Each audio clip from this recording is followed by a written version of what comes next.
Mi nombre, ante todo, es Franklin Flores. Yo soy Six Sigma certificado por la American Society for Quality. Tengo experiencia implementando proyectos usando la metodología Lean Six Sigma y esta noche estaré con ustedes viendo este curso. Para empezar, los temas de Lean y Six Sigma, que inicialmente se veían por separado, en los últimos años están utilizados de manera conjunta. Vamos a ver que en realidad se complementan y esa es la razón por la que se está viendo de una manera unida. Para empezar, el tema Lean, como hemos definido aquí, es una filosofía de trabajo enfocada en la identificación y eliminación de desperdicios dentro de la cadena de valor. Es importante aquí tener en cuenta ciertas palabras, por ejemplo, desperdicios. ¿A qué llamamos nosotros desperdicios? En el día a día podemos llamar a los desperdicios como cosas que no sirven, cosas de las cuales debemos deshacernos.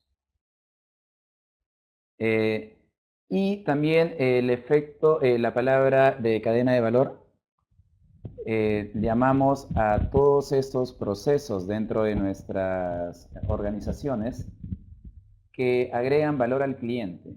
Es decir, el cliente está dispuesto a pagar por estas cosas que vamos a hacer, ya sea al producto o al servicio que ofrecemos.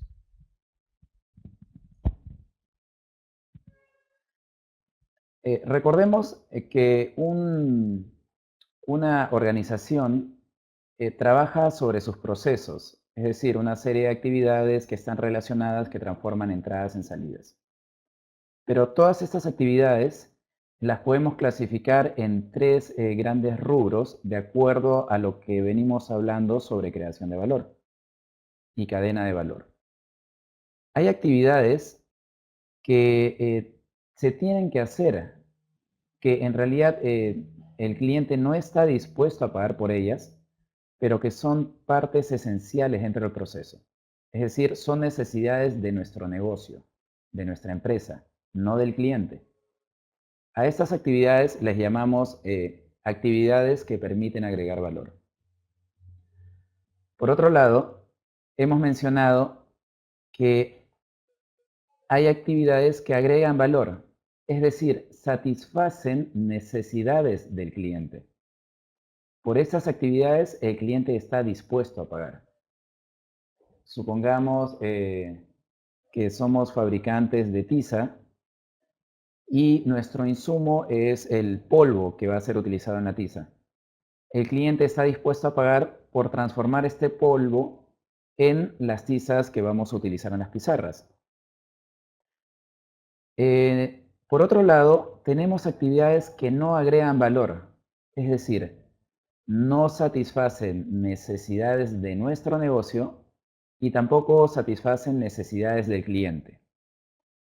La pregunta que nos haríamos con estas actividades vendría a ser, entonces, ¿por qué las hacemos? La respuesta es que muchas veces hacemos actividades en nuestro día a día porque estamos acostumbrados a hacerla. No nos hemos puesto a pensar si es que realmente nos va a ayudar a satisfacer alguna necesidad del negocio o del cliente. Entonces, a estas actividades que no agregan valor, les podemos ir llamando desperdicios. ¿Y qué es lo que hacemos con desperdicios? Lo que hacemos es eliminarlo, deshacernos de ellos. Para poder eliminar estos desperdicios, tenemos diferentes herramientas. Y como hemos dicho, Lean es una filosofía. Más adelante vamos a ver que Six Sigma es una metodología. ¿Cuál es la diferencia que podemos llamar entre filosofía y una metodología? Una metodología va a ser una serie de pasos que tenemos que hacer. Viene primero un paso, luego otro, es algo más sistemático. En el caso de Lean, vamos a ver diferentes herramientas sobre las cuales no existe un orden exacto, sino que de acuerdo a nuestras necesidades vamos a determinar si usamos una u otra de acuerdo al desperdicio que encontremos. Entonces, primero, para encontrar esos desperdicios, podemos utilizar esta herramienta que es el mapa de la cadena de valor, o Value Stream Mapping, como por sus siglas en inglés.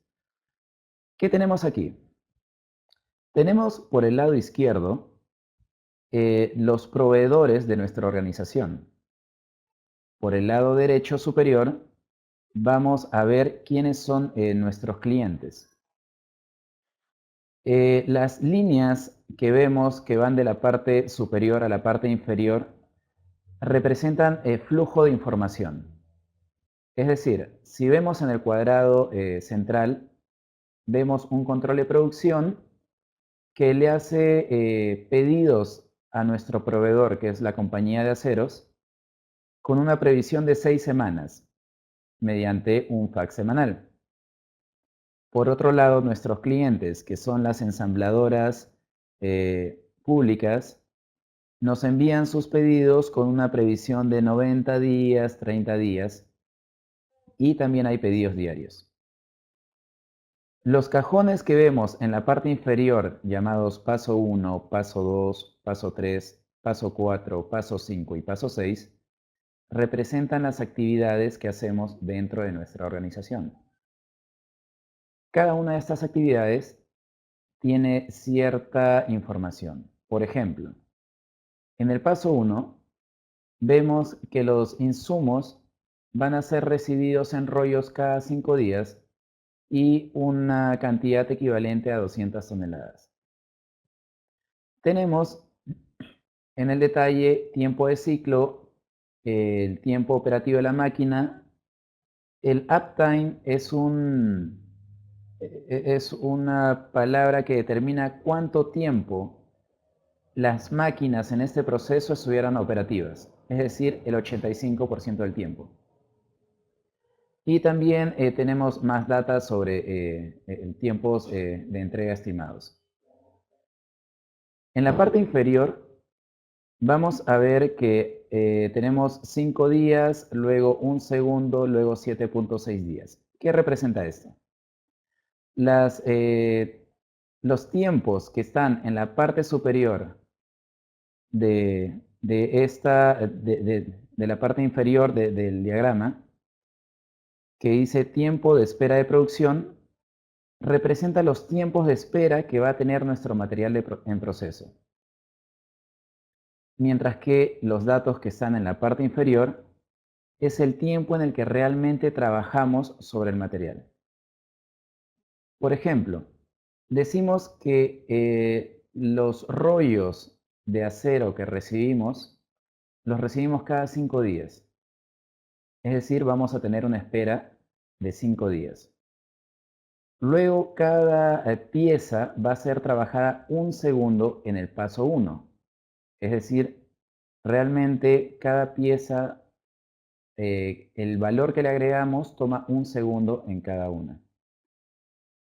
Luego que terminemos todo este lote de 5 de rollos, vamos a esperar 7.6 días para que todo ese lote pase por el paso 2.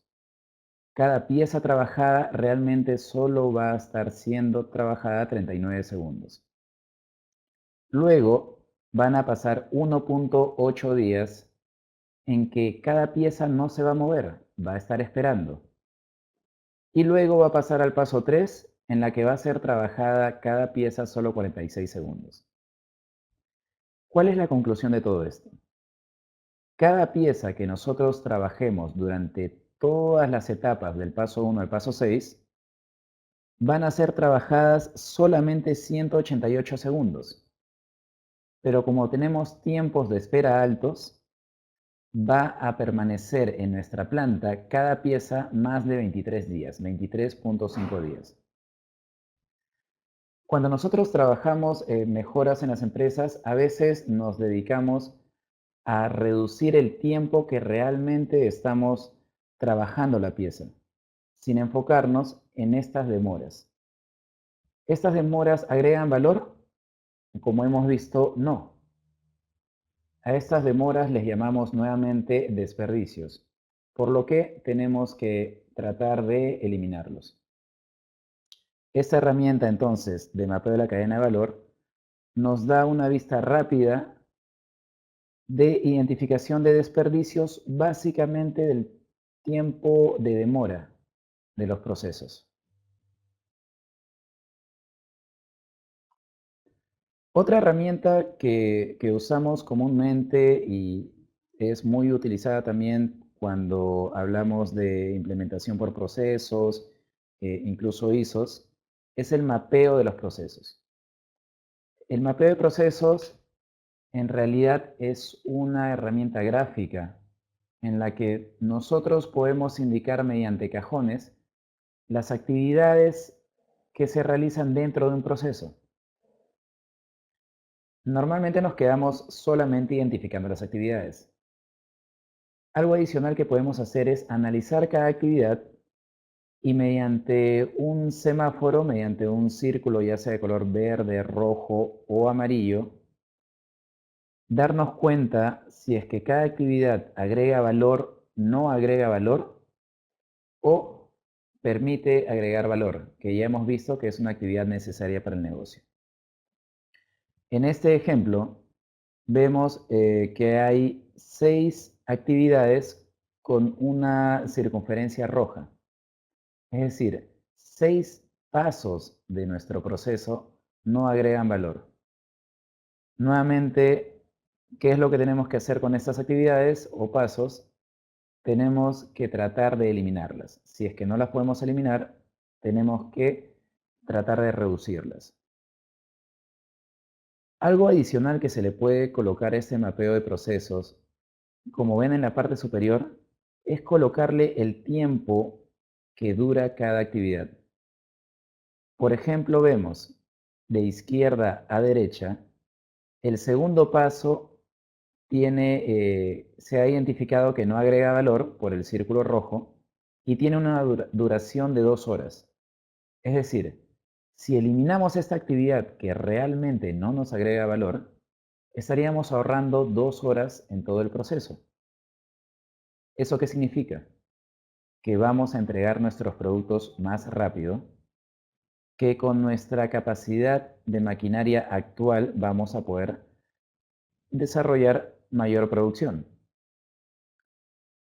En los cajones horizontales representamos también cada persona o posición que realiza o ejecuta cada actividad. De esa manera podemos ver de arriba hacia abajo, la tercera fila, la persona que realiza esa actividad, está realizando cerca de 8 actividades, mientras que el resto de personas está realizando menos actividades. Esto nos permitiría también hacer un balance en el trabajo, de equilibrar la carga laboral entre un proceso y otro. Recuerden que si tienen alguna pregunta específica, las podemos ir respondiendo durante la presentación o al finalizar la presentación. Entonces, hemos venido hablando de desperdicios, algunos ejemplos de desperdicios, y en realidad podemos clasificar todos estos desperdicios en 7 tipos, más una que se ha venido comentando en los últimos años. Los desperdicios se le puede llamar también muda en su traducción al japonés y vamos a hablar de 7 tipos. El primer tipo de desperdicio o de muda le llamamos muda de sobreproducción. Inicialmente no parecería ser un problema, no parecería ser un desperdicio. Pero ¿qué sucede si es que producimos de más? Lo que va a suceder es que no vamos a vender todo. Vamos a tener que hacer las liquidaciones, remates, rebajas de nuestra producción. Entonces, Incluso podríamos quedarnos con producción no vendida y que quede obsoleta. Hemos invertido tiempo, materiales, maquinaria en esa producción que al final no va a ser vendida. Otro desperdicio es el de espera. La espera del producto en proceso en cada una de las etapas de nuestro proceso. Las esperas no son necesarias para nuestro negocio y nuestros clientes no nos pagan porque su producto esté esperando en un almacén temporal dentro de nuestra planta.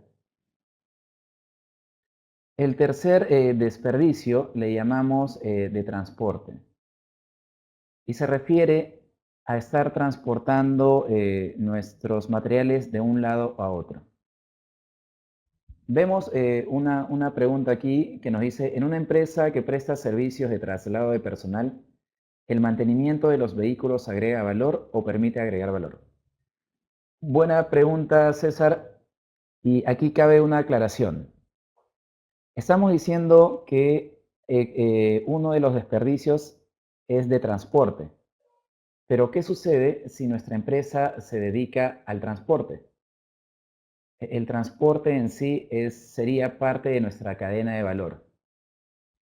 Nosotros hablamos de muda de transporte o desperdicio de transporte cuando el transporte no es el servicio que ofrecemos, sino pónganse en el caso de una empresa que produce bienes, que puede producir computadoras, el estar moviendo las piezas de una planta a otra planta no agrega valor, nuestro cliente no nos va a pagar por eso.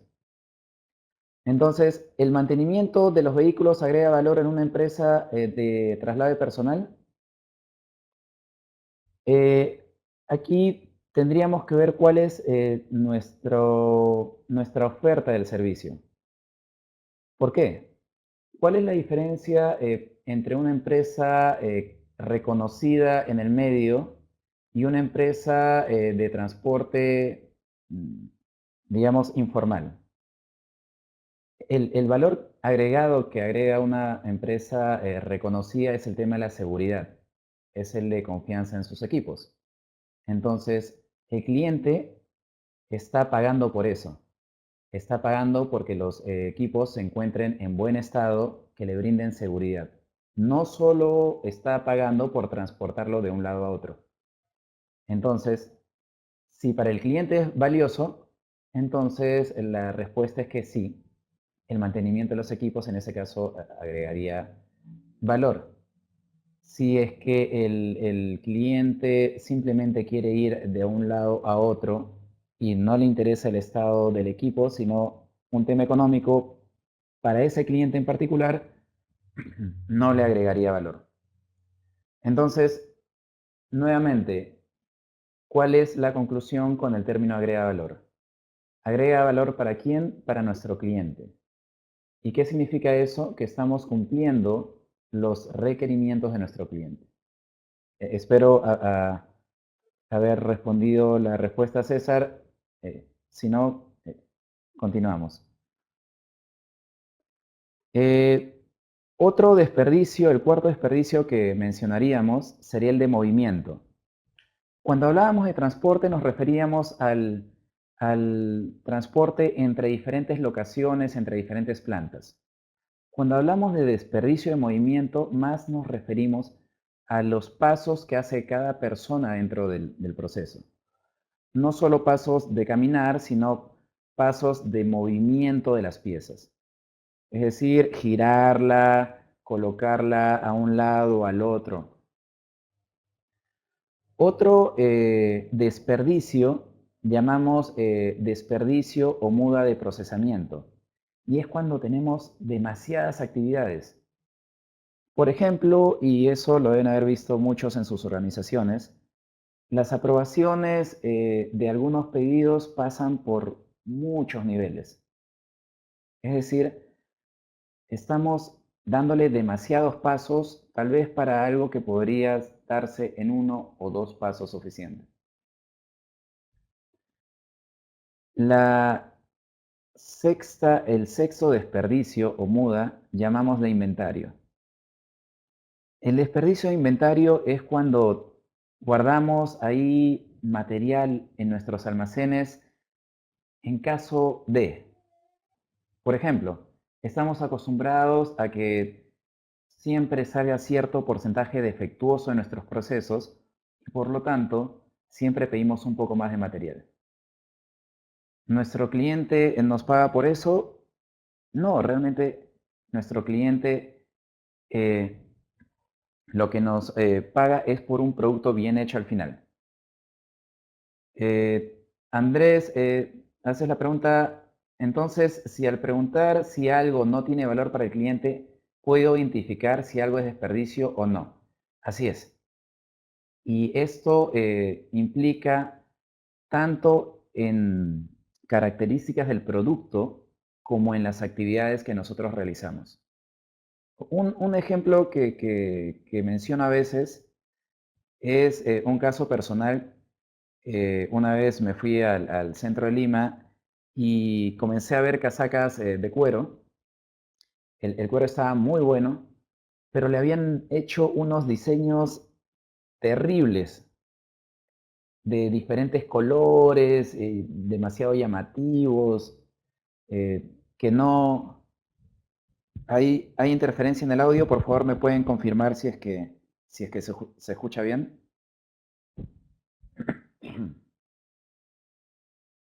A ver, por favor les agradecería si es que me indican. Ok, ahora sí se escucha. Muchas gracias por darme esa información. Entonces, les decía, eh, estaba con estas casacas y el cuero era muy bueno, el diseño de la casaca era también bueno, pero le habían hecho unos diseños un poco estrafalarios de colores llamativos. Entonces, la pregunta es, a mí como cliente, ¿este diseño que le habían hecho de bordados me agregaba valor? Realmente no. Yo como cliente hubiera preferido la casaca sin estos diseños. Se veía más elegante, se veía más acorde con mis gustos. Entonces, como organización, tenemos que ver cuáles son los requisitos que establecen nuestros clientes.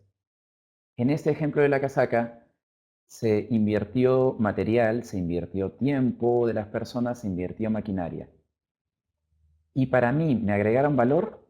No, porque no iba acorde con los requisitos que yo buscaba en una casaca. Espero que haya quedado claro entonces el término de la creación de valor y realmente qué lo tiene que determinar nuestro cliente.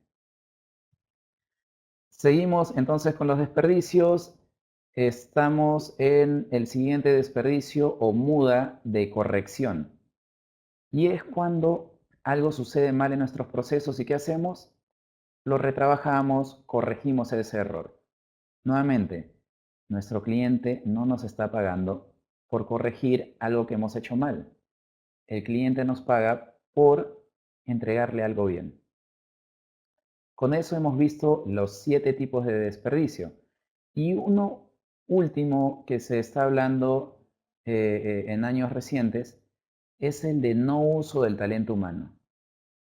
Ahora existen muchos medios de capacitación, como por ejemplo este curso, que permite a las personas desarrollarse, pero a veces en las organizaciones no se da la oportunidad de utilizar todo el potencial que están teniendo las personas. Eso también es un desperdicio.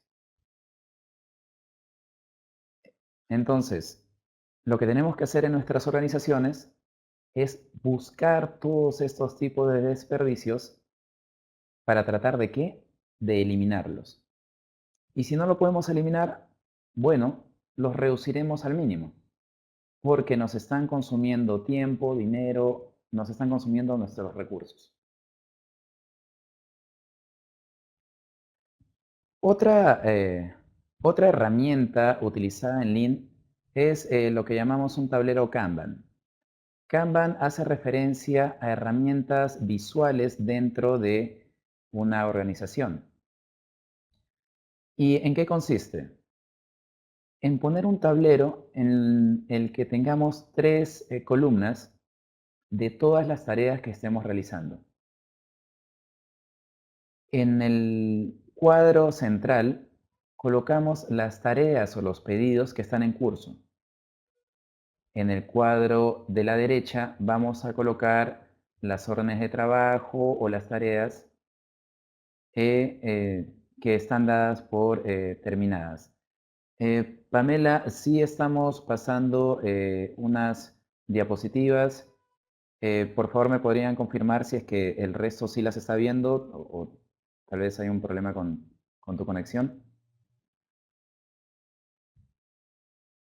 Ok, gracias Andrés. Sí, sí se ven las láminas. Entonces, Pamela, tal vez es un problema con tu conexión. Continuamos. En el lado izquierdo, lo que estamos colocando son las tareas próximas a hacer. Esto, ¿qué nos permite? Las tareas que están terminadas ya permiten al área comercial ir programando su entrega.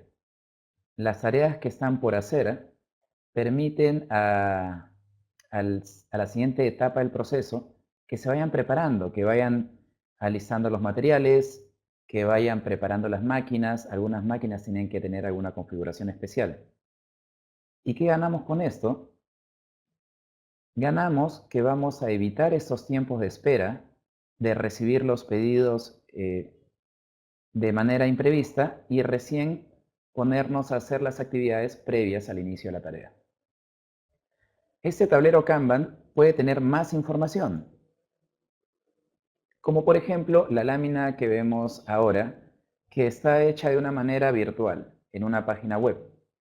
Vemos que están en el cuadro izquierdo las tareas que no han empezado, en el cuadro central las tareas que están en proceso y en el cuadro derecho las tareas que se han terminado. Vemos también en el cuadro superior los responsables de cada tarea. Así, si es que vemos que hay una tarea retrasada, podemos saber con quién conversar. Otra información que podemos tener es también la etapa en la que está cada tarea. Adicionalmente, en el lado izquierdo podemos colocar tareas sumamente importantes que no estaban en la programación, pero que tenemos que atender. Este tablero Kanban en realidad depende de cada organización qué información adicionalmente le puede colocar. Por ejemplo, algunas organizaciones en cada POSIT amarillo que notan, que representa cada pedido, le colocan la fecha de inicio de ese pedido, de tal forma que se puede ver ya cuántos días tiene ese pedido en proceso o en demora o hace cuántos días ya está terminado.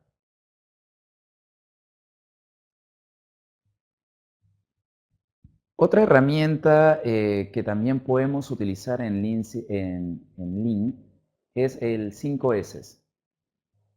Personalmente, recomendaría para cualquier empresa que trate de implementar un sistema de mejora continua, un sistema de excelencia, que empiece por 5S.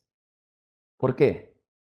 Porque 5S es una herramienta diseñada para buscar el orden y limpieza en las áreas de trabajo.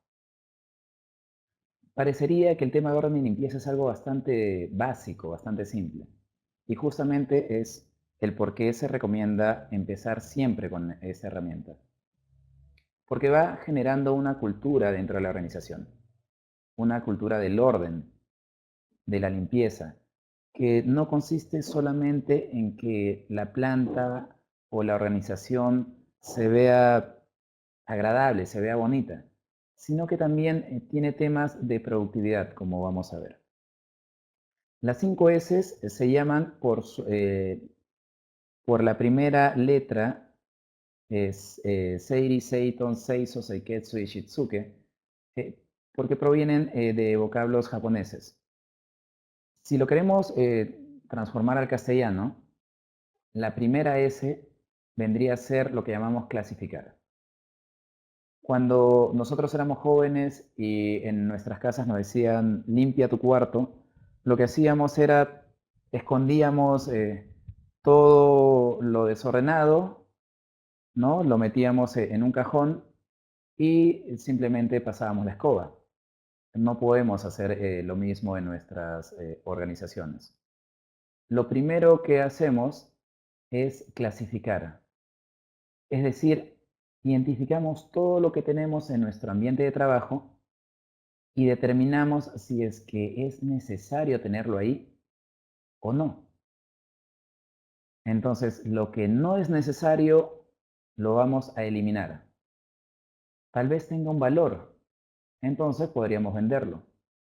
O tal vez no es necesario dentro de nuestra área de trabajo, pero sí es necesario en otra área de trabajo.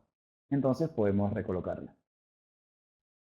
Después de haber clasificado, nos vamos a quedar con menos cosas en nuestra área de trabajo. ¿Cuál es el siguiente paso? El siguiente paso es el de ordenar.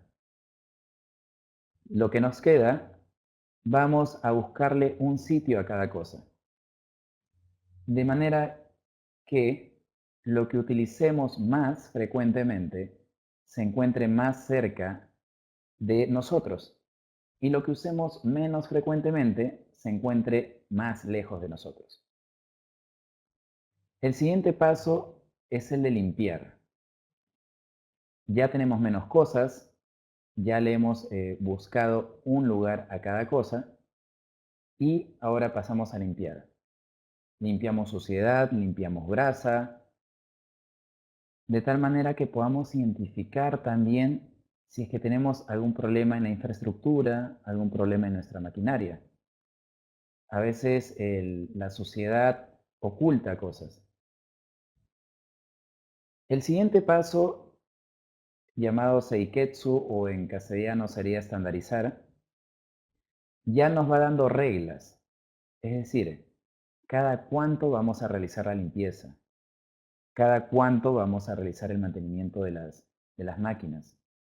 Estandarizar también está relacionado a colocar, por ejemplo, colores. El color rojo significa que algo está mal, el color amarillo significa algo está por revisar, el color verde que todo está ok. Podemos también señalizar dentro de nuestro ambiente de trabajo las áreas donde va a estar fija una máquina, el área donde va a estar el material en proceso, el área por donde se puede transitar.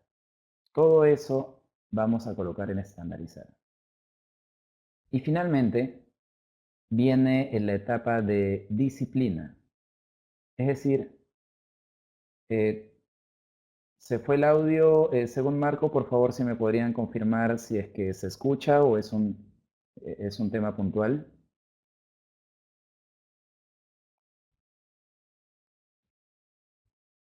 El audio, ok, sí.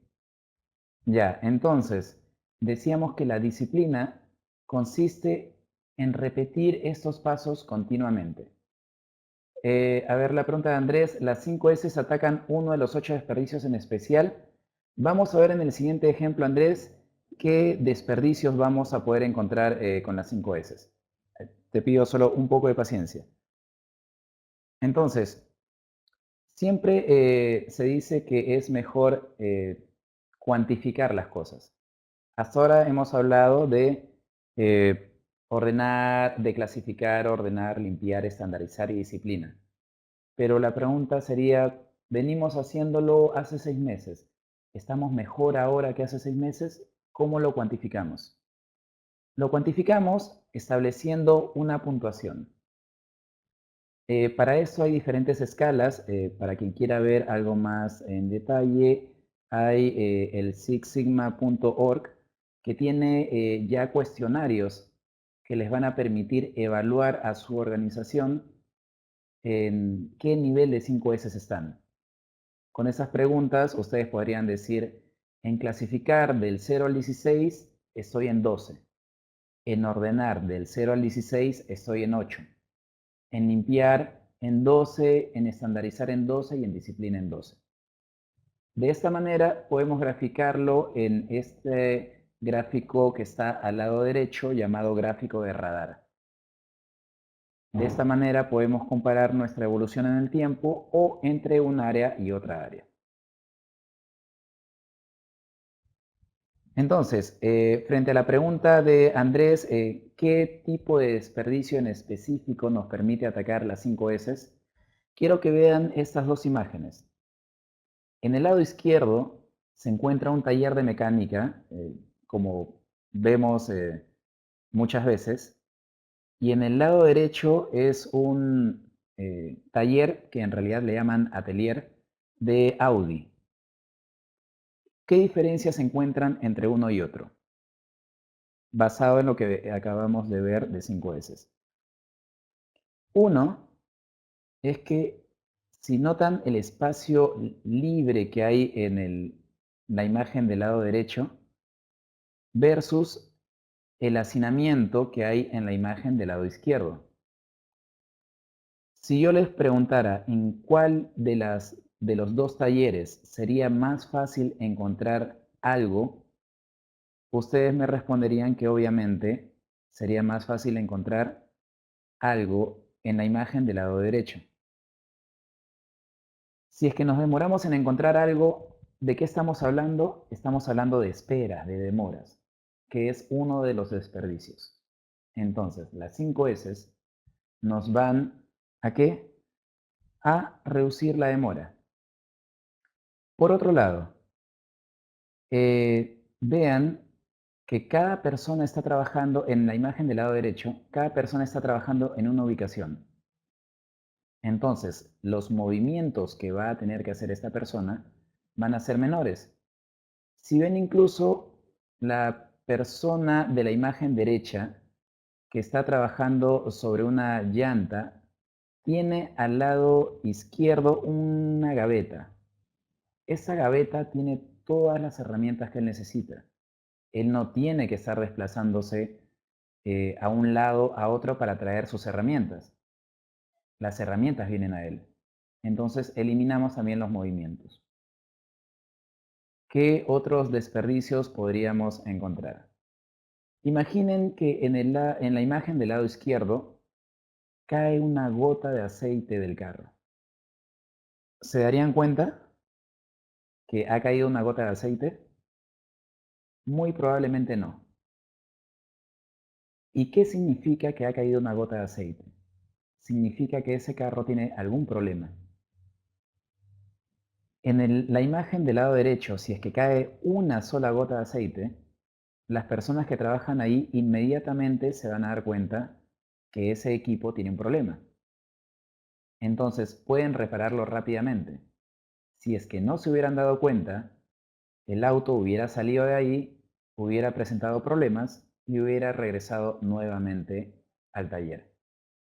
Entonces también estamos trabajando sobre desperdicios de correcciones. Espero haber respondido a tu pregunta, Andrés. Continuamos con otra herramienta que llamamos balanceo de líneas takt time. Takt es un término alemán que indica cadencia, ritmo. Imagínense en este gráfico que son los procesos por los cuales pasa una pieza. Pasa por la actividad 1, por la actividad 2, la actividad 3 y la actividad 4. La pregunta sería, ¿cada cuánto tiempo nosotros entregaremos una pieza? Y este tiempo va a estar determinado por la actividad que tome más tiempo, es decir, la actividad 2.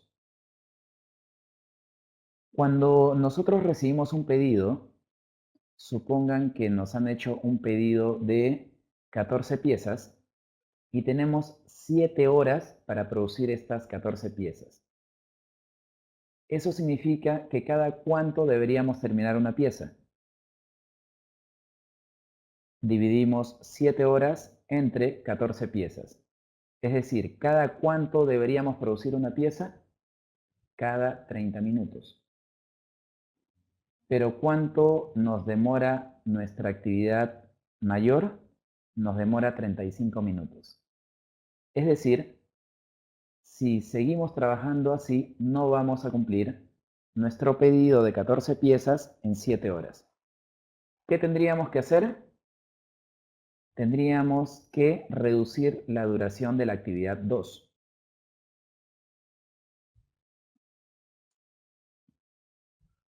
En este gráfico lo que hemos hecho es disminuir la actividad 2 de 35 minutos a cerca de 24 minutos, trasladando al tiempo de la actividad 1 y la actividad 3. Esto gráficamente se ve bastante simple, pero ¿cómo lo podemos desarrollar en nuestras organizaciones? Para empezar, la actividad 1 viene siendo desarrollada por una persona, la actividad 2 por otra persona, la actividad 3 por otra persona y la actividad 4 por otra persona. Lo que tendríamos que hacer sería entrenar a nuestro personal de tal manera que pueda hacer distintos tipos de actividades. De tal manera que la persona que realizaba la actividad 1 también ejecute partes de lo que vendría a ser la actividad 2. De esta manera, hay un balance de trabajo entre cada actividad y las personas que ejecutan la actividad. Otra forma también podría ser que la actividad 2 sea realizada por dos personas. De esta manera, la duración de 35 minutos en promedio disminuiría a 17.5 minutos. Y nuestras otras personas harían más actividades. Nuevamente, ¿cuál es el secreto para poder hacer esto? El secreto consiste en entrenar a nuestro personal para que pueda hacer más actividades de diferentes tipos de las que viene realizando actualmente.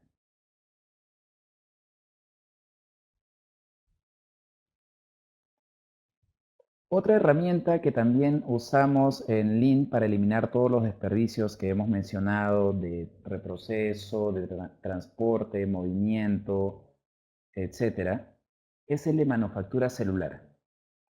¿Y en qué consiste? Consiste en establecer un nuevo layout o distribución de los equipos dentro de nuestra planta. Es decir, si ven en la imagen, tenemos 10 etapas y cada etapa, suponiendo que tiene una maquinaria, está una al lado de la otra. ¿Qué ganamos con esto? Una pieza entra a la actividad 1, sale e inmediatamente esta pieza pasa a la unidad 2. No estamos produciendo grandes lotes que tienen que tener un tiempo de demora entre proceso y proceso. Nuestro lote prácticamente es de una pieza.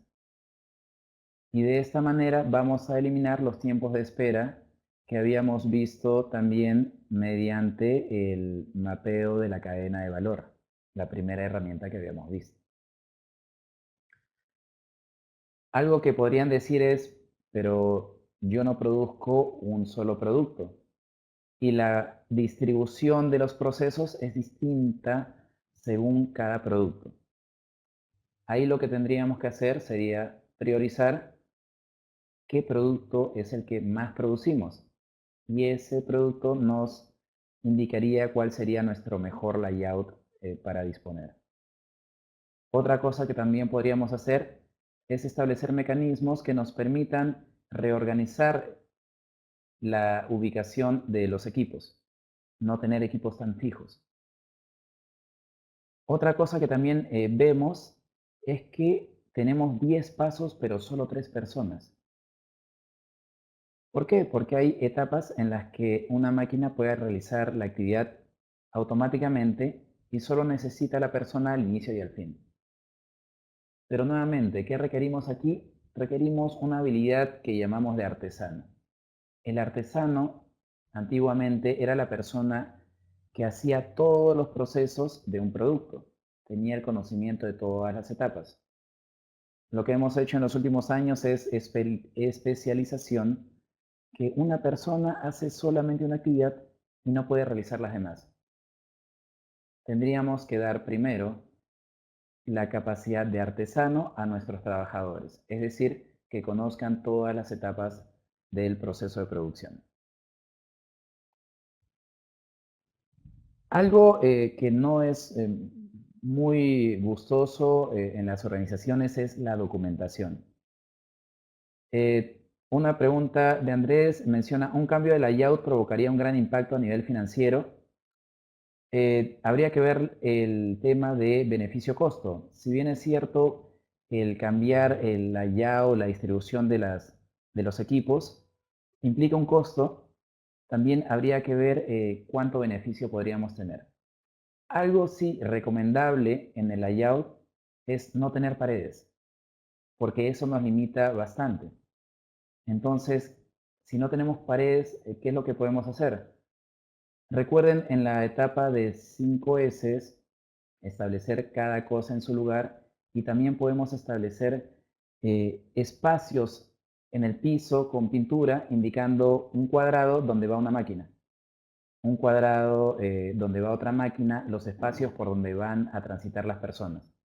Es decir, no necesitamos muchas veces paredes. Y el no tener paredes nos va a poder dar mayor facilidad de reorganizar nuestro layout.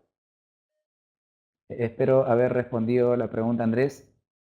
Entonces, continuamos con el trabajo estandarizado. Les decía que muchas empresas no les gusta documentar porque dicen que tal vez no agrega valor, nos llenamos de papeles, eso solo sirve para certificar ISO.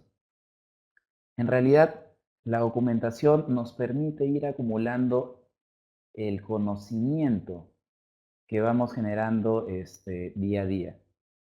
Nos permite establecer instrucciones de los trabajos y procedimientos estándar. Por ejemplo, si tenemos un taller y cada cierto tiempo vamos a realizar el mantenimiento a nuestros equipos, ya podemos tener instrucciones de qué materiales vamos a necesitar, cuánto tiempo nos va a tomar, cuántas personas y con qué capacidades vamos a necesitar.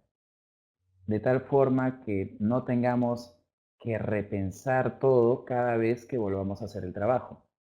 Estas instrucciones ya nos van a permitir hacer eso y ahorrar tiempo. Nuevamente habíamos dicho hace un rato que Kanban era una herramienta visual y no solamente trabaja con los tableros, sino que también podemos hacer ciertas cosas en nuestra organización. Es decir, algo que visualmente sea tan obvio que nos demos cuenta que algo falta o que algo anda mal. En la imagen que tenemos en el lado izquierdo, vemos unas parihuelas de madera que contienen material en la parte superior. Y ven un espacio vacío. Sin mayor información, nos podemos dar cuenta que algo debe haber en ese espacio vacío, que hay algo faltante, que hay algo que no está completo. Entonces, sin que nadie nos diga nada, visualmente ya nos damos cuenta que algo pasa ahí. Tenemos que alimentar nuevo material probablemente. Y en el piso vemos que hay un letrero que indica qué material es el que tenemos que llenar ahí. Esto también lo podemos hacer con tarjetas, que está en el lado derecho. Indica qué producto, podemos indicar la foto del producto para ubicarlo más fácilmente, la cantidad de productos que tenemos que colocar ahí y de dónde viene y a dónde tenemos que llevarlo. Todo eso visualmente. Si notan, no tenía que ser necesaria una persona que nos esté informando. Otro desperdicio que encontramos en nuestras operaciones es lo que sucede cuando tenemos diferentes productos que se fabrican con una sola máquina. Muy probablemente tengamos que hacer una configuración en esta máquina para cada producto, para cada modelo que nosotros vayamos a fabricar. Entonces, cada vez que vamos a cambiar nuestro lote por un nuevo lote de producción, un nuevo modelo de producto, vamos a tener que parar la máquina, vamos a tener que hacer las configuraciones necesarias. También nuestros equipos van a requerir mantenimiento preventivo cada cierto tiempo. Son mantenimientos que sabemos que los vamos a realizar y en qué fecha realizarlos. Pero les ha sucedido que se para el equipo para mantenimiento, ya no se está produciendo, y cuando se para el equipo, recién comenzamos a buscar las herramientas, recién comenzamos a buscar las piezas que tenemos que cambiar, recién comenzamos a buscar los manuales que tenemos que consultar para hacer el mantenimiento. Muchas veces pasa. Entonces, esta herramienta SMED, que como dice la lámina, es un acrónimo de Single Minute Exchange of Die, que significa este cambio de configuración, este mantenimiento, tratar de realizarlo en menos de 10 minutos. Es decir, hacer un cambio rápido. ¿Y qué implica? Implica que tenemos que describir una por una las tareas que se hace ya sea durante nuestro mantenimiento preventivo de la maquinaria o durante el cambio de configuración de cada maquinaria. Vamos a escribir todos los pasos. Y nos haríamos la pregunta, ¿este paso lo hacemos antes que pare el equipo o lo hacemos recién cuando para el equipo? Las actividades que las podemos hacer antes que pare el equipo le llamamos actividades externas. Las actividades que tenemos que hacer sí o sí con el equipo parado le llamamos actividades internas. La idea es hacer la mayor cantidad de actividades posible antes que el equipo pare y quedarnos solo con las actividades que necesitan sí o sí tener el equipo parado. Y no solo eso, una vez que estén identificadas estas actividades, buscar la manera de reducirlas. Podemos hacerlo mediante mejores herramientas, mediante, si son maquinarias pesadas, mediante dispositivos de grúas, etc. La idea nuevamente es hacer la mayor cantidad de actividades posibles de una manera externa, es decir, antes que el equipo se detenga. Otra herramienta también muchas veces visual es Pocayoke, que en realidad son dispositivos a prueba de errores. Y un ejemplo claro lo podemos ver en la parte posterior de nuestras computadoras de escritorio. Si ven, cada conector tiene una forma distinta. Es decir, cada uno corresponde ya sea al monitor, ya sea al cable de red, ya sea al cable HDMI, ya sea al mouse. Es decir, ya nos está dando señales si es que tratamos de conectar un cable de red dentro del orificio del cable HDMI, no nos va a permitir, no va a haber error. Esa es una forma. La otra forma es, por ejemplo, en el cable de los iPhones 5, 6, 7, que lo ponen de un lado o lo ponen del otro, igual funciona. Entonces ahí se elimina el error.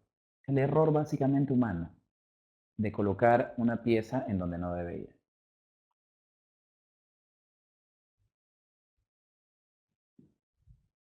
Otra pregunta, ¿cómo puedo crear un Pocayoke para un proceso en específico? Depende del proceso. Por ejemplo, supongan que tienen una máquina automatizada que coloca un producto dentro de una caja. Las máquinas no son perfectas, podrían, por error, no colocar el producto dentro de una caja. ¿Qué pasaría si es que al final lo embalamos y lo entregamos al cliente? Recibiríamos una queja muy grande. Entonces, lo que podríamos hacer sería implementar una banda de transporte que pase por una balanza y que tenga un foco. Si es que la balanza detecta un peso muy inferior al que debería tener esta caja, el foco se va a prender. Incluso podrían colocarle una alarma sonora. Otra forma también de pokayokes podría ser que la pieza tenga que estar en una posición exacta, adecuada.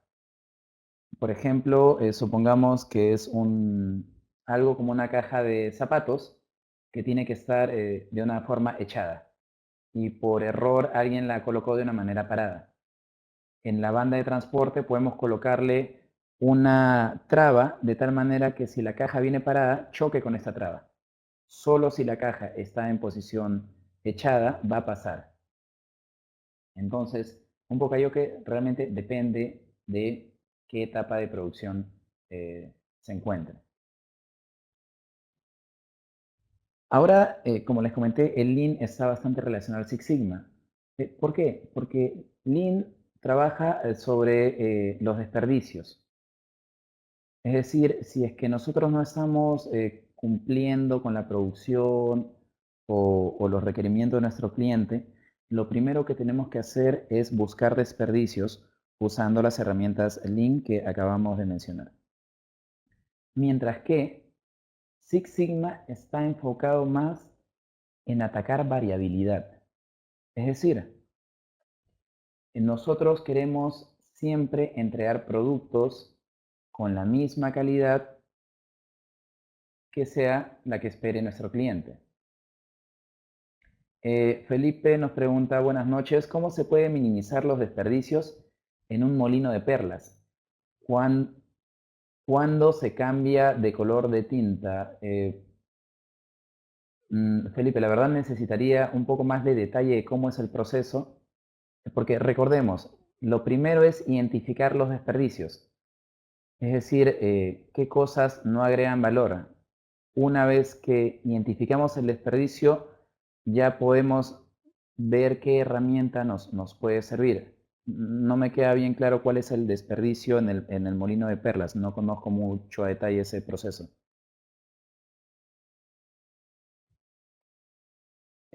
Bueno, entonces, mientras Felipe nos puede dar mayores detalles sobre su pregunta, les comentaba que Six Sigma, a diferencia de Lean, ataca la variabilidad. Y para atacar la variabilidad utiliza una metodología.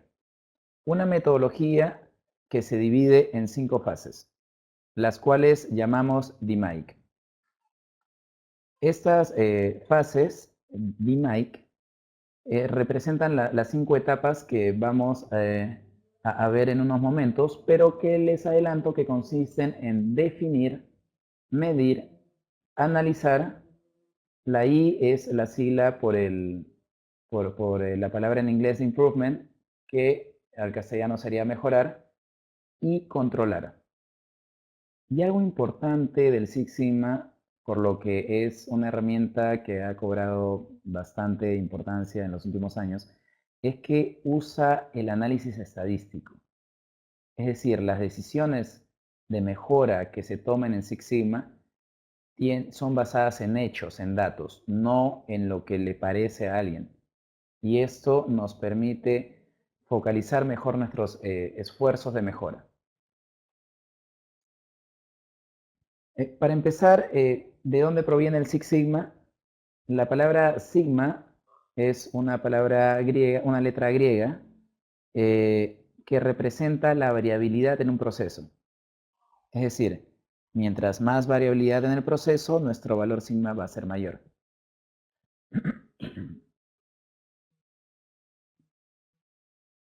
Hay algo que se llama en Six Sigma la ecuación fundamental. ¿Y qué significa? En un proceso, nosotros tenemos entradas y salidas. Si tratamos de traducir esto en una fórmula matemática, las salidas son nuestra y nuestras entradas son una X. Es decir, las salidas Y son una función de nuestras entradas. Si tenemos malas entradas, vamos a tener malas salidas. Si existe variabilidad en nuestras entradas, va a haber variabilidad en nuestras salidas. Entonces, si queremos eliminar la variabilidad de nuestros productos, es decir, en nuestra salida, En realidad tenemos que trabajar sobre las entradas. Un poco de historia, Six Sigma fue desarrollada por Bob Galvin en Motorola y Motorola ganó el premio Malcolm Baldrige, que es el premio de la calidad en Estados Unidos. Y al salir Bob Galvin y sus trabajadores a otras empresas, esta metodología se expandió. Inicialmente Six Sigma era enfocada en empresas de producción, pero ya se puede realizar también en procesos de empresas de servicios como bancos. Wells Fargo era un banco, Home Depot, que es una tienda por departamento en Estados Unidos, y etcétera. Felipe nos dice, el molino usa billas de diferente medida y cada vez que se cambia de color de tinta, se tiene que lavar toda la máquina, incluido las billas, y el tiempo perdido es cerca de 1 hora. Ok, Felipe, como comentamos, lo inicial sería listar todas las actividades que hacen para realizar este lavado de la máquina, incluyendo el traslado de herramientas, de materiales de limpieza, etcétera, y determinar qué actividades se pueden hacer antes. Es decir, pueden tener todos los equipos al lado de limpieza, de los materiales al lado de este molino, cosa que ni bien para el molino comienzan con la actividad en sí. No desperdician tiempo trayendo todos los materiales que van a necesitar. Es decir, podríamos utilizar el SMET. Jorge nos indica cómo evidenciar una variabilidad. Ejemplos. Muy buena pregunta, Jorge. Recordemos que la Y representa nuestro producto. Supongamos que nuestro producto es, somos embotelladora de gaseosas y nuestro producto tiene que tener una cantidad exacta de mililitros. Supongan 325 mililitros en cada botella. Vamos a tomar muestras y vamos a hacer un gráfico que nos represente la medida de cada botella. Una medirá 325, otra 320, otra tal vez tendrá 340 mililitros. A eso llamamos variabilidad. En el Excel podemos nosotros colocar todos estos datos y mediante una fórmula calcular su desviación estándar. Igual de una manera gráfica podemos ver qué tanta diferencia hay entre una botella y otra botella. A eso llamamos variabilidad. ¿Ok? Entonces, lo que nos interesa es que la diferencia entre mililitros entre botella y botella sea la menor posible. Incluso, nosotros deberíamos indicar, si bien es cierto, 325 es la medida que queremos, no va a ser siempre exacto 325. Tenemos que establecer límites. ¿Cuál es nuestro límite máximo y nuestro límite mínimo para decir que estamos bien? A eso llamamos variabilidad. Entonces, continuamos. Las fases del Six Sigma, como les decía, eran 5: definir, medir, analizar, mejorar y controlar.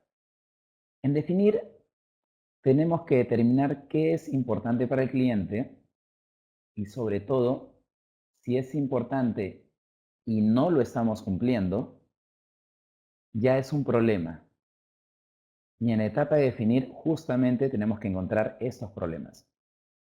Una vez encontrado el problema, por ejemplo, lo que acabamos de mencionar, cuántos mililitros llenamos en nuestra botella de gaseosa, comenzamos a medir. Y medir consiste en entender el proceso. Es decir, cómo hacemos un mapa de proceso, cómo se viene desarrollando toda la etapa de llenado y tomamos datos para cada etapa. Con estos datos pasamos a la etapa de analizar. Analizamos los datos. Vemos que tal vez hay 4 máquinas que embotellan y hay una que es la que produce los problemas. Las otras 3 están bien. Entonces comenzamos a buscar causas. O tal vez encontramos que en el turno de noche es cuando encontramos mayor variabilidad. habría que hacer un análisis de causa raíz y ver por qué en la noche hay más variabilidad. Una vez que hemos encontrado las causas, pasamos a la etapa de mejorar. Con las causas ya validadas con los datos que hemos obtenido, establecemos acciones. El beneficio de trabajar sobre datos es que las mejoras van a requerir en algunos casos recursos. Recursos que en nuestras organizaciones son escasos, por lo que tenemos que estar seguros de qué acciones hacer. Normalmente en nuestras organizaciones implementamos la mejora y nos olvidamos. Y en 1 o 2 meses el problema vuelve a ocurrir. Por lo que Six Sigma le ha añadido una etapa más que es la etapa de control. Y es decir, las mejoras que hemos hecho y los resultados que hemos conseguido tienen que ser permanentemente monitoreados, de tal manera que nos aseguremos que el problema no vuelva a ocurrir. Aquí vemos, ese gráfico personalmente me gusta bastante. Vemos el proceso representando las X, representan sus entradas, las Y sus salidas, y cada etapa de Six Sigma donde podemos ejecutarla. Por ejemplo, la etapa de definir la vamos a aplicar sobre los resultados, es decir, lo que no estamos cumpliendo para el cliente. La etapa de medir va a ser tomar datos sobre los resultados, también sobre el proceso y también sobre las entradas. La etapa de analizar va a analizar las entradas para identificar las causas. Y sobre esas causas vamos a identificar formas de mejorar el proceso y validar la solución. ¿Qué son los CTQs? Muy buena pregunta. CTQs son las siglas de Critical to Quality o críticos para la calidad. La calidad, ¿quién establece? Nuestro cliente. Es decir, son los requerimientos muy importantes del cliente. Entonces, tenemos en la etapa de definir de nuestros resultados, tenemos que ver justamente cuáles son esas cosas muy importantes para el cliente que no las estamos cumpliendo, esos críticos para su calidad, o CTQs. Aquí vemos rápidamente que cada fase tiene varias herramientas. En la etapa de definición, ejemplos, porfa. Ok. Imagino que todos escucharon el caso de Volkswagen. Los autos Volkswagen, uno de los mayores atributos que tenían eran que eran amigables con el medio ambiente, tenían una emisión baja de gases efecto invernadero al medio ambiente. Por lo tanto, muchas personas que compraban autos Volkswagen lo compraban por esa razón, que era amigable con el medio ambiente. Esa era la razón crítica para estas personas. Pero luego se identificó en Estados Unidos que realmente no era así. Los autos Volkswagen tenían una emisión, ciertos modelos, tenían una emisión muy alta de gases contaminantes al medio ambiente. Entonces, ese era un crítico para la calidad que no se estaba cumpliendo, un requerimiento del cliente que la organización no estaba cumpliendo. Espero que el ejemplo se haya entendido. Bueno, les mencionaba que en la fase de definir eh, tenemos diferentes actividades. Uno es el de desarrollar la carta de proyecto. ¿Y qué es una carta de proyecto? Para quienes trabajan con metodologías como las del PMI, la del PMBOK, una carta de proyecto o Project Charter incluye la descripción del problema, el alcance del proyecto, el equipo de personas con el que vamos a trabajar, algunos tiempos, es decir, un documento que dé inicio al proyecto. También habíamos hablado de los CTQs, que tenemos que identificarlos, qué cosas son importantes para nuestro cliente, y definir el mapa del proceso que está produciendo este problema, del incumplimiento de este crítico para la calidad. En la siguiente fase, en esta fase de definir, aquí les muestro algunos datos que tienen que ir sí o sí. El problema, el equipo, los límites del proceso, el tipo de proyecto, algunos riesgos que podamos ir identificando, qué esperamos obtener en este proyecto, las metas, y algunos hitos de cumplimiento de tiempos. Esta matriz que vemos también en la fase de definir, llamamos matriz de Slack, que nos indica esos críticos para la calidad de nuestro cliente, cómo están. Es decir, qué tan importante es, esta es una valoración que nosotros le damos, del 1 al 10, y qué tan satisfecho está nuestro cliente del 1 al 5. Si es que es muy importante y poco satisfecho, como el punto 1, significa que tenemos un gran problema. Si es que tenemos el punto 5, que es algo que no es muy importante, pero está siendo satisfecho en una manera importante, podríamos revisar si es que realmente estamos destinando demasiado recurso a obtener una satisfacción altísima, porque recordemos que no es tan importante para nuestro cliente.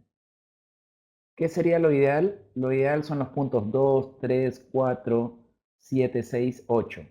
Es decir, un requerimiento de nuestro cliente que si es importante, está siendo altamente satisfecho.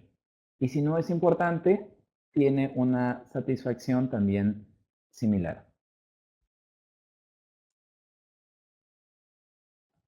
Otra herramienta que también podemos usar en la fase de definir es el mapa SIPOC o SIPOC, por sus siglas en inglés de lo que representa S de suppliers o proveedores, I de inputs o entradas, P de process o procesos, O de outputs o salidas y C de customers o clientes.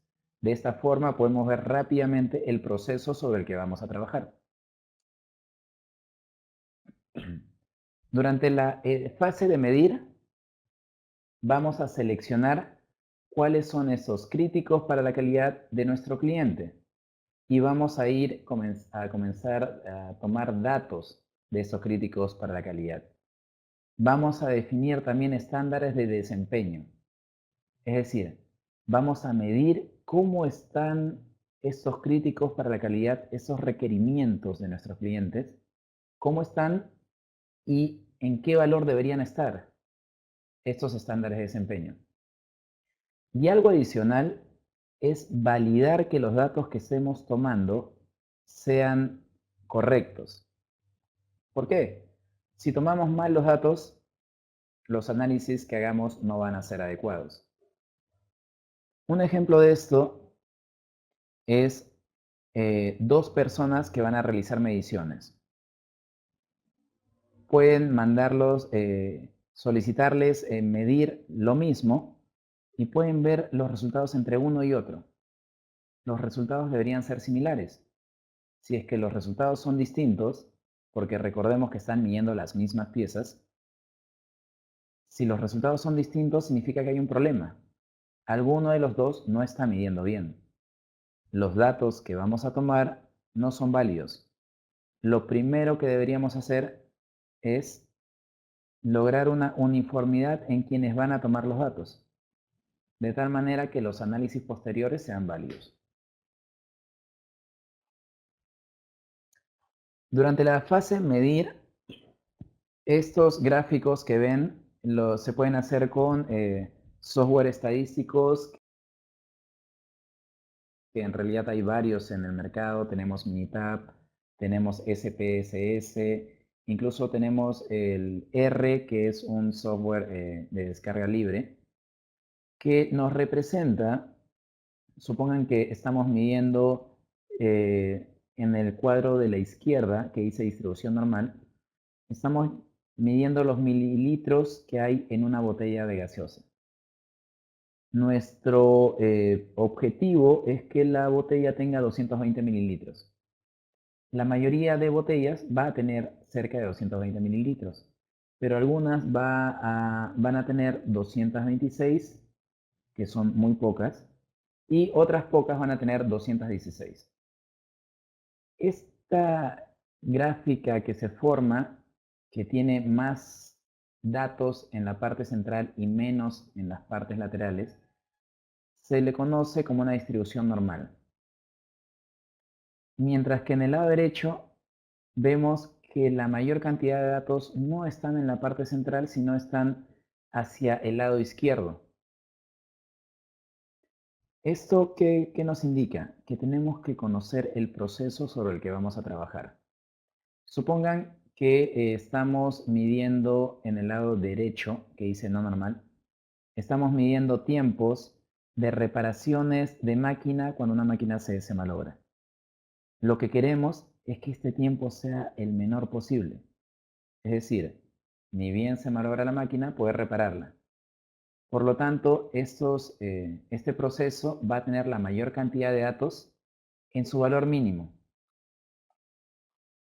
Es el proceso el que determina este comportamiento de sus datos. Mientras que en la distribución normal, el ejemplo del llenado de la botella, la mayor cantidad de datos corresponden a el objetivo que queremos. Esta es otra herramienta que se utiliza mucho en estos software estadísticos, que es el box plot o caja de bigotes, que lo que hace es los datos obtenidos se dividen en 4, se ordenan de menor a mayor y se dividen en 4. La línea superior representa el rango en el que se encuentran el 25% de los datos. La parte superior de la cajita representa el siguiente 25% o el siguiente cuartil. La siguiente caja representa el siguiente cuartil y la línea inferior representa el cuartil con los datos inferiores. Es decir, aquí también podemos ir viendo la variabilidad que hay en los resultados entre un proceso y otro proceso. Para este ejemplo vemos que estos son datos de llenado de botellas por diferentes cabezales. Tenemos el cabezal 1 al 6. Y vemos que por alguna razón el cabezal 3 tiene más variabilidad en el llenado de botellas que el cabezal 2. Esto es algo gráfico, no es algo definitivo, pero ya nos va dando indicios que probablemente el cabezal 3 necesite cierto mantenimiento.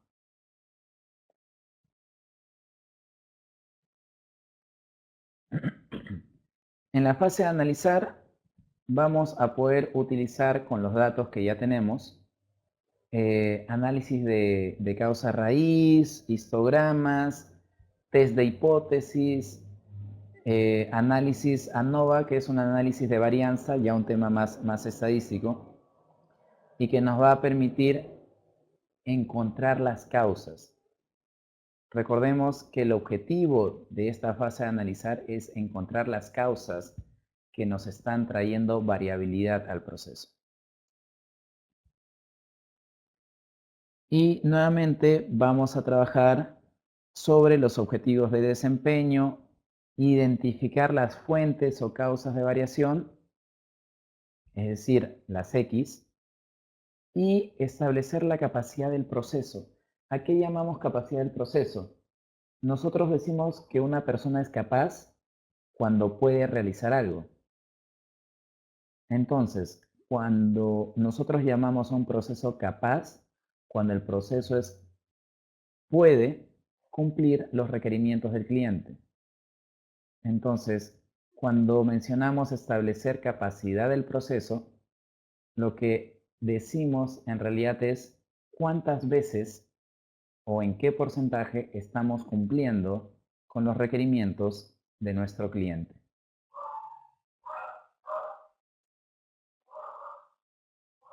Esta fase de analizar también nos va a indicar entender el proceso y si es que estamos hablando realmente de una sola población o de dos poblaciones que se están comportando distintos.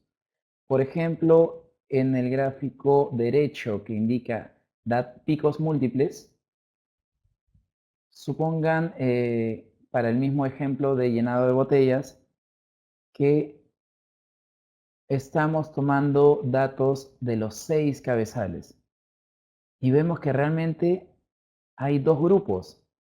Hay cabezales que se comportan de una forma y cabezales que se comportan de otra forma. Habría que separar esos 2 grupos e identificar causas por cada uno de ellos.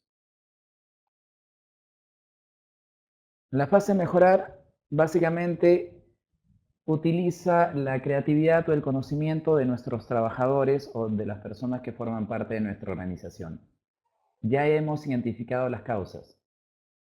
El identificar las soluciones va a depender de cada organización. Una herramienta que se puede utilizar sería el ISO 13056, que recomienda ciertos métodos cuantitativos para la mejora de procesos. Como les menciono, esto nuevamente depende de cada proceso. En el ejemplo anterior que habíamos visto que algunos cabezales que llenan las botellas de gaseosa se comportan de una forma y otros de otra forma.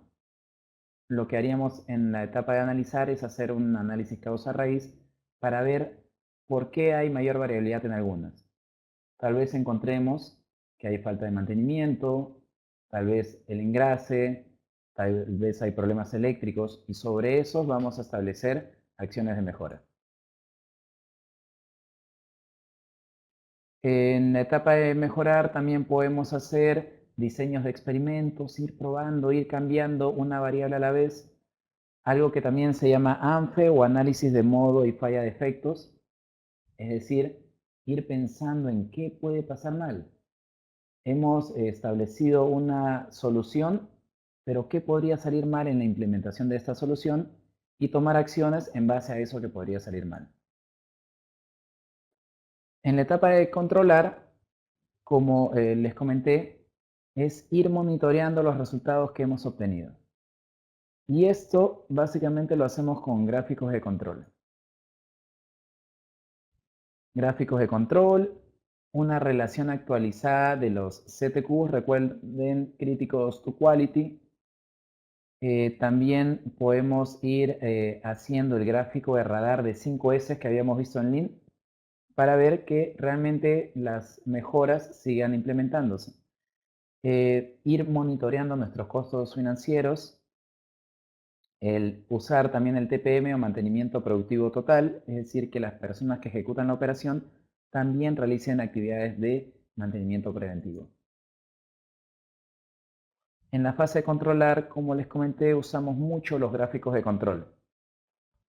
Un gráfico de control es básicamente en el gráfico derecho, cada uno de los puntos representa un valor que hemos obtenido en nuestros resultados. Podemos calcular nuestra media y podemos calcular la desviación estándar de todos estos datos. Entonces vamos a poner un LSC o límite superior de control, que sería el promedio más 3 veces la desviación estándar. Y un límite inferior de control o LIC, que sería el promedio menos 3 veces la desviación estándar. De tal manera que si encontramos uno de estos puntos que salen de esos límites de control, ya sabemos que algo está pasando mal en nuestro proceso. Como les comentaba, aquí tenemos un ejemplo de este gráfico de control. El primer cuadro vemos que está en control. Tenemos puntos por encima de la media, por debajo de la media, que se van alternando. Ninguno supera los límites de control. En el segundo caso, a su lado derecho, encontramos puntos que están fuera de esos límites. Es decir, algo mal está pasando.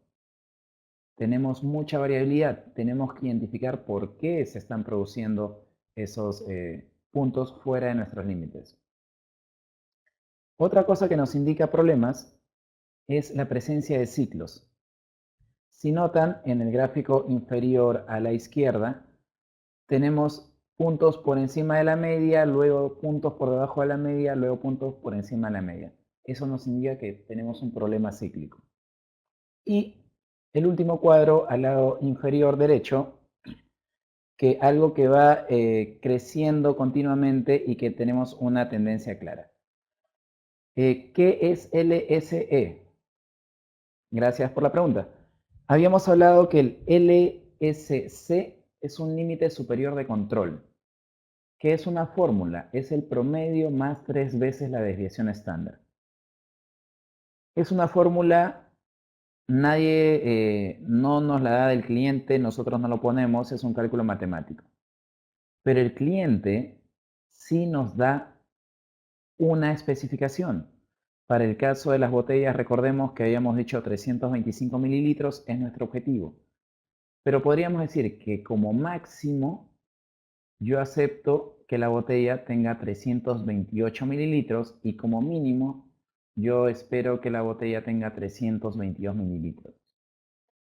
Esas especificaciones, esos requerimientos que estoy colocando le llamamos límite superior de especificación o LSE y límite inferior de especificación o LIE. Esos límites son dados por el cliente, no son un cálculo matemático, a diferencia de los límites de control.